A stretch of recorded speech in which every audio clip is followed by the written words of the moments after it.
కొత్తగా వచ్చే యువతకు కానీ ఎవరైనా సరే రియల్ ఎస్టేట్ కూడా మంచి ప్రొఫెషనల్ అది, బాగా చేయొచ్చు అనే ఒక సలహా మీరేమి ఇవ్వగలుగుతారు యువతకి? చాలామంది వెనకపోవడానికి కారణం ఏంటి సార్ అంటే వాళ్ళకి పేషెన్సీ లేక సార్. అంటే నేను ఈరోజు వచ్చాను, నాకు రేపు డబ్బులు వచ్చేసేయాలి వెంటనే. ఫెయిల్యూర్స్ అనేవాళ్ళు లేక.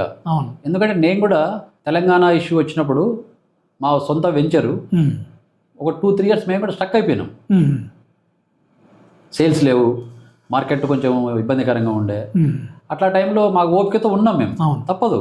ఆ ఓపిక అనేది ఉండగలిగిన వ్యక్తే రియల్ ఎస్టేట్లో సక్సెస్ సార్. తప్పకుండా సార్, సక్సెస్. అవును, దాంట్లో నో డౌట్.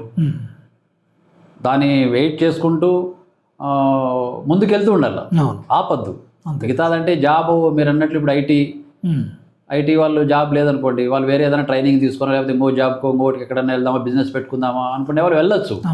ఇందులో ఒకసారి ఎంటర్ అయ్యి వేరే ఫీల్డ్కు పోయి చేయాలంటే కొంచెము కష్టసాధ్యమైన పనే సార్ అది.